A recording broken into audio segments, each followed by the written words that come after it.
Officer Carter and his new partner Jess drove through the city streets in their patrol car. The air in the vehicle was thick with tension as Carter vented about the recent shakeup in the police department's leadership.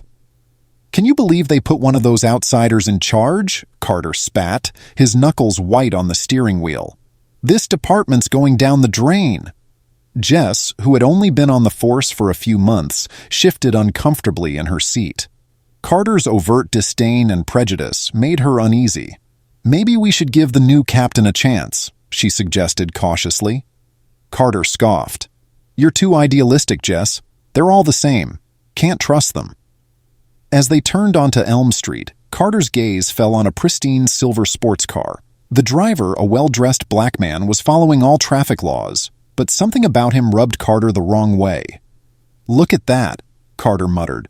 "Stole that car, Betty did." Jess frowned. "We don't know that, sir. He's not doing anything wrong." "Think what you want," Carter replied, flipping on the patrol car's lights. "Time for a routine check."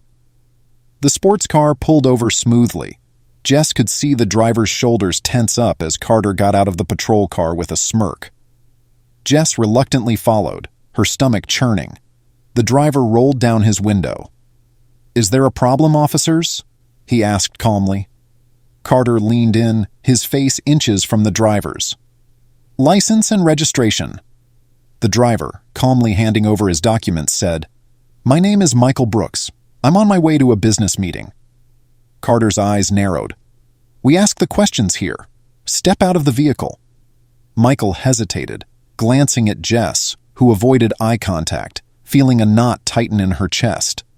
Slowly, Michael stepped out of the car. The tension was palpable as Carter began his invasive questioning. Jess knew this was wrong, but wasn't sure how to stop it. As Carter started his search, Jess saw him discreetly slip a small bag of white powder under the driver's seat. Her heart raced as she realized what was happening. It was a frame-up. "Well, well, well," Carter said triumphantly, emerging from the car with the bag. "What do we have here?" Michael's eyes widened in disbelief. "That's not mine. You just planted that." Carter smirked. "Looks like we've got ourselves a drug dealer. You're under arrest." As Carter reached for his handcuffs, Michael's composure finally cracked. "This is absurd. I'm telling you that's not mine." Jess felt sick. She remembered her training and her family's values about justice and integrity. The weight of the moment pressed down on her, forcing her to make a decision. "Stop!" Jess's voice rang out, surprising even herself with its firmness. Carter froze, his hand halfway to Michael's wrist. "What did you say, rookie?" Jess stepped forward, positioning herself between Carter and Michael. "I said stop, Officer Carter. This isn't right and you know it."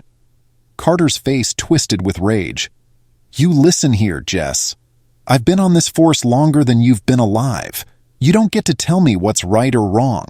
"Maybe not," Jess replied, standing her ground. "But I know what I saw. You planted that evidence. This man is innocent."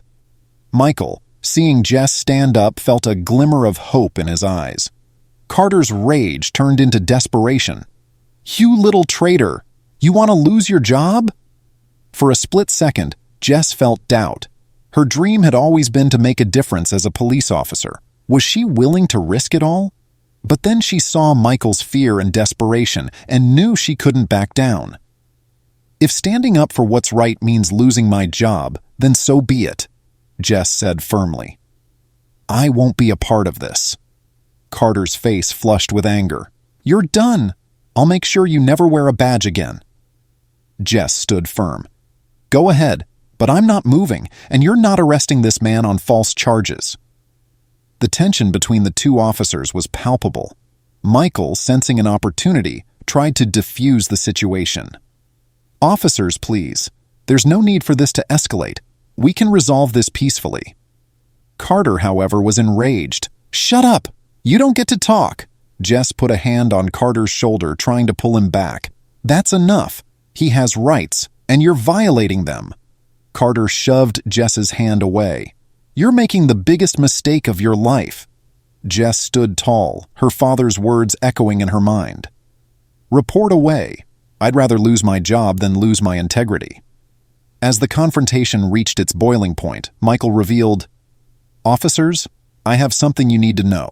Carter sneered, "Save it for the judge." But Michael continued, "I am Captain Michael Brooks, the new head of your precinct.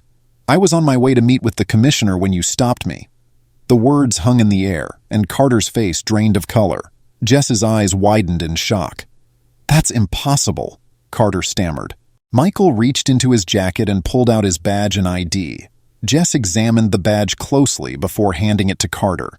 The older officer's hands shook as he realized his grave mistake. "I didn't know," Carter mumbled, his confidence evaporating. Michael's eyes hardened. "Would it have made a difference if you did? Should it make a difference? Every citizen deserves respect, regardless of their position or color." Carter began to backpedal, desperate to salvage the situation. "Captain, I can explain. We've had reports of drug trafficking in this area." "Save it," Michael cut him off. "I saw you plant those drugs. Officer Jess here saw it too, didn't you?" Jess nodded, her resolve strengthened. "Yes, sir, I saw everything." Carter's desperation turned into anger. "You little rat! After everything I've taught you, you side with him?" "I'm siding with the truth," Jess replied firmly. Michael stepped between them. "That's enough, Officer Carter. Your actions today have violated department policy and the law. You're suspended effective immediately. Turn in your badge and gun." Carter's rage was palpable. "You can't do this to me. I've given 20 years to this force." Michael's voice was calm but resolute. "And in those 20 years, how many innocent lives have you ruined? How many people have suffered because of your prejudice?" As Michael turned on the radio for backup, a crowd had gathered, many recording the scene on their phones.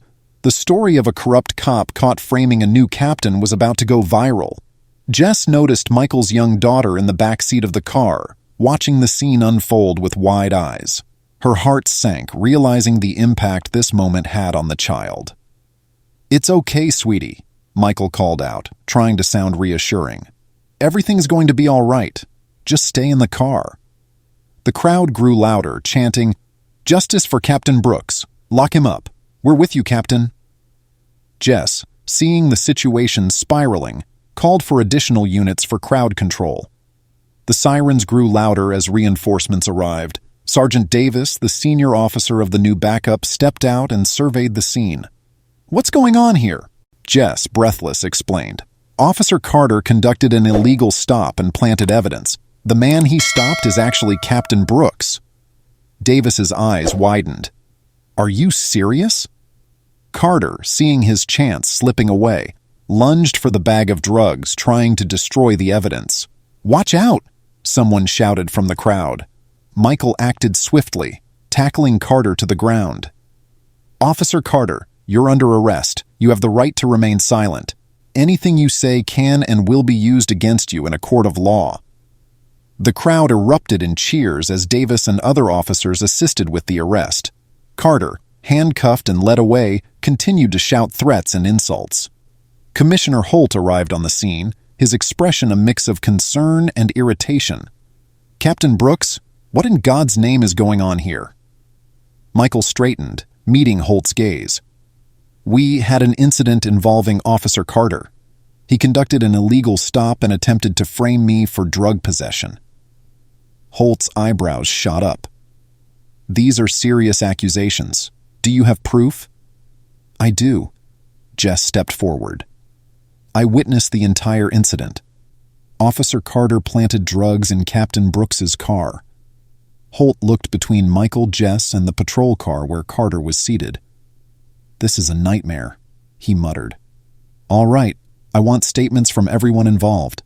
And get those news cameras out of here." But it was too late. The story had already gone viral. As Carter was led from the patrol car, still shouting protests, Michael addressed the crowd. "What happened today is inexcusable, but under my leadership, we will root out corruption, confront racial bias, and rebuild trust with our community." The crowd's shouts slowly transformed into cautious applause. It was a start. Jess, still processing everything, approached Michael. "I'm ready to give a full statement about what I saw." Michael placed a hand on Jess's shoulder. You did the right thing today. Thank you for your courage. We will work together to ensure this never happens again." As the sun began to set, casting a warm glow over the city, the crowd began to disperse. Michael and Jess watched as the last of the spectators left, their spirits buoyed by the hope of a fresh start. For the first time in a long time, the streets felt a little safer, and the future, while uncertain, seemed promising.